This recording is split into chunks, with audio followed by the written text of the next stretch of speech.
हमने मिरर के बारे में तो बहुत कुछ पढ़ा है। चलिए अब लेंस के बारे में पढ़ते हैं। लेंस जो कि इन सब डिवाइसेस में यूज़ होता है। जैसे कि आप देख पा रहे हो, हमारा ये स्पेक्स, दूरबीन, माइक्रोस्कोप या टेलीस्कोप, इन सभी के अंदर जो चीज़ यूज़ होती है वो है लेंस। हम इस वीडियो में इसी लेंस के बारे में कुछ बात करने वाले। सबसे पहले अगर मैं लेंस को डिफ़ाइन करूँ तो मैं बोलूँगा कि लेंस एक ऐसा ऑप्टिकल डिवाइस है जो ग्लास से बना हुआ होता है, एक ट्रांसपेरेंट ग्लास से, और जिसके दो सरफेस है, दोनों के दोनों कर्व्ड रहते हैं, जिसकी वजह से या तो ये आने वाली लाइट को डाइवर्ज कर देते हैं या तो कन्वर्ज कर देते हैं। अब चलिए हम देखते हैं यहाँ पे एक छोटा सा, एक बहुत ही आसान सा लेंस। देखिए, आपने ये लेंस, मैग्नीफाइंग लेंस जिसे हम कहते हैं, ये काफ़ी बार देखा होगा, इसका इस्तेमाल भी किया होगा, इसके साथ हम काफ़ी खेल भी चुके हैं। अब अगर मैं इसकी बात करूँ, आप जब इसकी सरफेस को टच करेंगे तो आपको दोनों तरफ से बाहर निकला हुआ दिखेगा, कुछ इस तरीके से। अगर मैं इसका साइड का पोर्शन देखूँ तो ये साइड में से मुझे कुछ इस तरीके से दिखने वाला है, जिसकी दोनों सरफेस कर्व्ड है, बाहर की तरफ निकली हुई है। अब इसकी ये जो साइड है ना, ये एक स्फीयर का एक पार्ट है, दोनों ही साइड। और ये जो लेंस है ना, ये एक सिमेट्रिकल है। तो देखिए, अगर मैं इसके बीच में से एक एक्सिस ड्रॉ करूँ, इस एक्सिस की जितनी लेंथ होगी उससे हम कहेंगे अपर्चर। तो ये एक सिमेट्रिकल है। मैं इससे अगर लेफ़्ट टर्न करूँ या राइट टर्न करूँ, ये ऐसा ही दिखने वाला है। अब देखिए, मैग्नीफाइंग लेंस से जब मैं किसी चीज़ को देखूँगा ना, तो कभी कोई चीज़ मुझे बड़ी दिखती है, कभी छोटी दिखती है, तो कभी उल्टी दिखती है। तो ऐसा क्यों है वो हम समझेंगे इसके रे डायग्राम के थ्रू हमारे अगले वीडियो में। अब आइए सबसे पहले हम इसके कुछ पार्ट्स के बारे में पढ़ते हैं और इसकी वर्किंग पढ़ते हैं। सो यहाँ मैंने ले लिया है एक मैग्नीफाइंग लेंस, जिसको हम बोलते हैं कॉन्वेक्स लेंस, और ये बीच में जो लाइन है, इमेजिनरी लाइन, इसको हम बोलेंगे प्रिंसिपल एक्सिस, जो कि हमने मिरर में भी देखा था। अब अगर मैं इस लेंस के अपर और लोअर पॉइंट को नाम दे दूँ ए बी, सो ए से लेके बी तक का जो डिस्टेंस होगा उससे हम बोलेंगे एपर्चर। और ये एपर्चर और प्रिंसिपल एक्सिस जहाँ पे टच कर रहे हैं वो हो जाएगा हमारा ऑप्टिकल सेंटर। अब देखिए, हमने मिरर में भी एक पॉइंट देखा था जिससे हम फोकस कहते थे। सो इस लेंस का भी फोकस होने वाला है, जो कि ऑप्टिकल सेंटर से कुछ इधर होगा। अब मिरर में तो सिर्फ एक ही तरफ फोकस होता था, बट लेंस में दो तरफ फोकस होगा, एक लेफ्ट हैंड साइड, एक राइट हैंड साइड। और ऑप्टिकल सेंटर से फोकस तक का डिस्टेंस बन जाएगा फोकल लेंथ। अब एक चीज़ आप याद रखना कि फोकस चाहे लेफ़्ट वाला हो चाहे राइट वाला हो, उन दोनों का डिस्टेंस ऑप्टिकल सेंटर से सेम रहने वाला है। इन शॉर्ट, किसी भी लेंस की फोकल लेंथ चाहे लेफ़्ट से देखो चाहे राइट से देखो, बिल्कुल भी अलग नहीं होती है, वो सेम रहती है।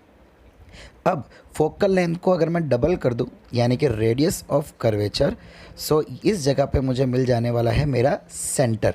अब एक्चुअली ये जो सेंटर पॉइंट है ना, ये हमारे कर्व्ड सरफेस का सेंटर नहीं है, ये जस्ट हमारे फोकल लेंथ का डबल है। मिरर में फोकल लेंथ का डबल एक्चुअली सेंटर बन जाता था कर्वेचर का, बट यहाँ पे वो सेंटर नहीं बनने वाला, इसीलिए हम इसको नाम C नहीं देंगे, हम इसको नाम देंगे 2F। 2F means twice of focal length.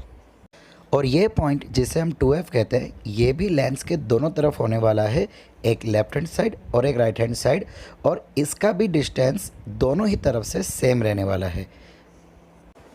अब अगर मैं साइन कन्वेंशन की बात करूं, सो यहाँ पे भी साइन कन्वेंशन के रूल्स सेम रहेंगे जो कि हमने मिरर में देखा था। Left side distance negative, right side distance positive, upper height positive, lower height negative. देखिए, बहुत बार ना बच्चे एक सवाल पूछते हैं कि सर यहाँ पे तो फोकस दो दो है, तो सर कैलकुलेशन के लिए हम कौन सी देखेंगे, राइट वाली या लेफ़्ट वाली? तो इसका बहुत ही एक आसान सा जवाब मैं आपको दूंगा। जिस डायरेक्शन पे, जिस जगह पे हमारी इमेज बनेगी, हम उस साइड का फोकस कंसिडर करेंगे। अगर हमारी इमेज राइट साइड पे बन रही है तो हम राइट साइड का फोकस कंसिडर करेंगे और हमारी फोकल लेंथ हो जाने वाली है पॉजिटिव। और अगर हमारी इमेज लेफ़्ट साइड बनेगी तो हम लेफ़्ट साइड वाला फोकस कंसिडर करेंगे और हमारी फोकल लेंथ हो जाने वाली है नेगेटिव। चलिए अब देख लेते हैं कि ये कॉन्वेक्स लेंस काम कैसे करता है। तो हम एक पैरेलल रे ले लेते हैं जो कि हमारे प्रिंसिपल एक्सिस को पैरेलल हो जाए और कॉन्वेक्स लेंस पे यहाँ पे इंसिडेंट हो। देखिए, ये जो रे है ना, ये एयर में से ग्लास में जा रहा है, मतलब रेयर मीडियम में से डेंसर मीडियम में जा रहा है। सो हमें पता है कि ये रे टूवर्ड्स द नॉर्मल बैंड हो जाने वाला है। देखिए ये मैं यहाँ पे पॉइंट ऑफ इंसिडेंस पे मैंने एक नॉर्मल ड्रॉ कर लिया है। अब जब ये इस कर्व्ड सरफेस से पास होगा यानी कि ग्लास के अंदर जाएगा, सो ये टुवर्ड्स ए नॉर्मल बैंड होगा कुछ ऐसे। और अब यही रे ग्लास में से बाहर निकल जाने वाली है, मतलब डेंसर से रेयर में जाने वाली है, तो वो नॉर्मल से दूर हो जाएगी, अवेयर ऑफ द नॉर्मल। अब देखिए ये जो पॉइंट है ना जहाँ पे ये इंटरसेक्ट कर रहा है, जहाँ पे ये बाहर निकल पर टच कर रहा है, वो कहलाता है हमारा फोकस। और अब अगर मैं दूसरी कोई भी पैरेलल लाइन ले लूँ, कहीं से भी ले लूँ, तो वो इसी पॉइंट पे आके टच होने वाला है। चाहे मैं कोई भी रेल लूँ, बस वो प्रिंसिपल एक्सिस को पैरेलल होना चाहिए, तो वो रिफ्रैक्ट होने के बाद इसी पॉइंट पे आके टच करेगा। देखिए और भी अगर मैं लाइन लेके दिखाऊँ आपको, तो भी वो सेम पॉइंट पे ही इंटरसेक्ट करने वाला है। और ये जो पॉइंट है इसे हम कहते हैं फोकस, जो कि हम देखा था हमारे मिरर के केस में भी। अब देखिए ये फोकस तब बन रहा था जब हमारी लाइट लेफ़्ट साइड से आ रही थी, बट अगर हमारी लाइट राइट साइड से आवे तो उस समय हमारा फोकस कुछ इधर बनेगा, यानी कि लेफ़्ट साइड में बनेगा। चलिए मैं उसे ड्रॉ करके देख लेता हूँ कुछ ऐसे।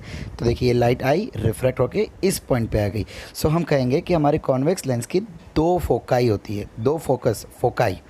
और देखिए इसका उल्टा भी यही होगा, अगर मैं इसको उल्टा फोकस से इंसिडेंट कराऊँ लेंस के ऊपर, सो ये रिफ्रैक्ट होने के बाद प्रिंसिपल एक्सिस से पैरेलल हो जाने वाली है। इन शॉर्ट यहाँ पे जब हम रे डायग्राम ड्रॉ करेंगे तो इन दो रूल का हमें यूज़ करना है कि अगर प्रिंसिपल एक्सिस को पैरेलल तो वो फोकस से निकल जाएगी, और अगर वो फोकस से आएगी तो वो पैरेलल निकल जाने वाली है। अब देखिए यहाँ पे भी आने वाली पैरेलल रेस, सभी की सभी पैरेलल रेस एक ही पॉइंट पे इंटरसेक्ट करने वाली है, अंदर की तरफ मुड़ने वाली है। सो हम बोलेंगे कि हमारा जो कॉन्वेक्स लेंस है वो एक कन्वर्जिंग लेंस है। जैसे कि हमारा कॉनकेव मिरर कन्वर्जिंग था, वैसे लेंस के केस में कॉन्वेक्स लेंस कन्वर्जिंग रहेगा। तो चलिए अब कॉन्वेक्स लेंस कैसे काम करता है उसको फिर से एक बार देखते हैं समरी के फॉर्म में। देखिए अगर मैं किसी भी दूर पड़ी हुई चीज़ को मेरे कॉन्वेक्स लेंस के थ्रू देखूंगा, सो मुझे वो उल्टी दिखाई देने वाली है, दूर पड़ी हुई चीज़ को। ये ऐसा कैसे होता है? देखिए तो जैसे कि हम जानते हैं कि अगर कोई लेंस जो बीच में से मोटा है और ऊपर और नीचे से पतला है, उसे हम कॉन्वेक्स लेंस बोलेंगे। और जितनी भी रेस पैरेलल आएगी प्रिंसिपल एक्सिस को, वो रिफ्रैक्ट होकर एक ही जगह पे टच होने वाली है, जिसे हम बोलेंगे फोकस या तो फोकल पॉइंट। अब यही रेस कहीं से भी आवे, मतलब सिर्फ सेंटर से हो या अपर साइड से हो, उससे कोई फ़र्क नहीं पड़ता, बस वो पैरेलल होनी चाहिए। तो इसी कॉन्सेप्ट को हम रिफ्रैक्शन कहते हैं। अब अगर मैं एक ऑब्जेक्ट की इमेज बनानी चाहूँ, तो देखिए वो इस तरीके से बनेगा, उसका ऊपर का पार्ट, उसका मिडल पार्ट या उसका लोअर पार्ट, हर तरीके से जो लाइट आ रही है वो अलग अलग एंगल से आ रही है, इससे अलग अलग एंगल से रिफ्रैक्ट होगी और मुझे पूरी इमेज मिलने वाली है। अब चलिए हम कॉनकेव लेंस के बारे में भी कुछ पढ़ लेते हैं कि कैसे वहाँ से इमेज बनती है और कैसे वो काम करता है। अब अगर मैं इसके स्ट्रक्चर की बात करूं तो आप देख सकते हैं कि इसकी दो सरफेस है, दोनों सरफेस अंदर की तरफ मुड़ी हुई है, यानी कि वो केव बना रही है, और इसीलिए हम इसको कॉनकेव लेंस बोलते हैं, ना ही वो कॉन्वेक्स तरह बाहर है। अब देखिए जैसे कि हमने कॉन्वेक्स में देखा था, ये हो गया इसकी प्रिंसिपल एक्सिस, और ये भी सिमेट्रिक है। अगर मैं एक एक्सिस ड्रॉ करूँ तो सो इस लेंस के भी दो फोकाई होने वाली है, एक लेफ़्ट एक राइट। चलिए इसका फंक्शन समझने के लिए एक ऑब्जेक्ट ले लेते हैं जो कि मैंने लेंस के लेफ़्ट साइड में रखा हुआ है, और इसके टॉप मोस्ट पॉइंट से मैं एक रे पैरेलल रहने वाला हूँ मेरे प्रिंसिपल एक्सिस को, जो सीधा ही लेंस के इस सरफेस पर जाके इंसिडेंट होगी, कुछ ऐसे। आप देख सकते हैं कि ये जो रे है वो प्रिंसिपल एक्सिस को पैरेलल है और मेरे सरफेस पे यहाँ पे इंसिडेंट हो रही है, एंड ये रेयरर से एयर से ग्लास में जा रही है, मतलब ऑप्टिकली रेयरर से ऑप्टिकली डेंसर मीडियम में जा रही है। सो हमें पता है कि ये टूवर्ड्स ही नॉर्मल बेंड हो जाने वाली है। देखिए मैंने यहाँ पे एक नॉर्मल ड्रॉ कर दिया है जो कि सरफेस को परपेंडिकुलर है, और ये चली गई टूवर्ड्स ही नॉर्मल। अब यहाँ पे क्या होगा कि इस सरफेस के थ्रू बाहर निकलेगी, तो ये डेंसर से रेयर में जा रहा है, ग्लास से एयर में जा रहा है। सो होगा क्या कि ये away from the normal band होने वाला है, कुछ ऐसे। देखिए मैंने नॉर्मल यहाँ पे ड्रॉ कर दिया है, और ये सरफेस से बाहर निकलेगा, so away from the normal हो जाएगा। सो यहाँ पे हम देख सकते हैं कि जितनी भी रेस इस लेंस पे इंसिडेंट होगी जो कि प्रिंसिपल एक्सिस को पैरेलल है, तो वो बाहर ही जाने वाली है, वो कभी भी एक पॉइंट पे टच नहीं होगी, और इसीलिए हम कॉनकेव लेंस को डाइवर्जिंग लेंस भी कहते हैं।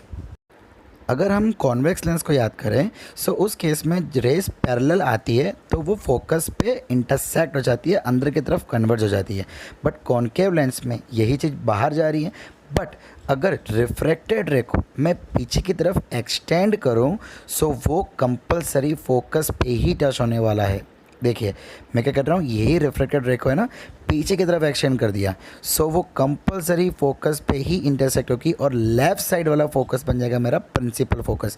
प्रिंसिपल फोकस का मतलब है कि ये वो फोकस है जिसे मैं मेरे न्यूमेरिकल में कंसिडर करूँगा। इन शॉर्ट कॉन्केव लेंस के समय में हर टाइम मेरी फोकल लेंथ नेगेटिव ही होने वाली है। तो हमने अभी तक ये देखा कि कैसे कॉन्केव और कॉन्वेक्स लेंस काम करते हैं, कौन कन्वर्ज करता है कौन डाइवर्ज करता है। बट अगर मुझे इमेजेस बनानी है दोनों ही लेंस के थ्रू तो हम जानते हैं कि अगर लेंसेज के आगे मैं कोई भी ऑब्जेक्ट रखूं वहाँ से अनलिमिटेड रेस हर एक डायरेक्शन में जाने वाली है। अब हर एक रेस को ट्रैक करना तो पॉसिबल है नहीं, तो हमने क्या किया है ना, हमने 3 रूल्स फिक्स कर दिए हैं जिसकी मदद से हम हमारे रे डायग्राम ड्रॉ करेंगे और कैसे इमेज बनती है वो देखेंगे। तो देखिए पहला रूल ये कहता है कि अगर कोई भी रे प्रिंसिपल एक्सिस को पैरेलल आएगी तो वो रिफ्रैक्ट होने के बाद सामने वाली साइड के फोकस चली जाएगी। इसका उल्टा सेकंड रूल कि अगर कोई भी रे फोकस से इंसिडेंट होती है लेंस के ऊपर तो वो प्रिंसिपल एक्सिस को पैरेलल ही निकल जाने वाली है। और इसका थर्ड रूल कि अगर कोई भी रे ऑप्टिकल सेंटर से पास होता है, यानी कि अगर middle parts of mirror lens से पास होगा तो वो रे स्ट्रेट ही निकल जाने वाली है, वो बिल्कुल भी डेविएट नहीं होने वाली है। बस इन्हीं 3 रूल्स का हमें यूज़ करना है और हम रे डायग्राम ड्रॉ करेंगे हमारे अगले वीडियो में।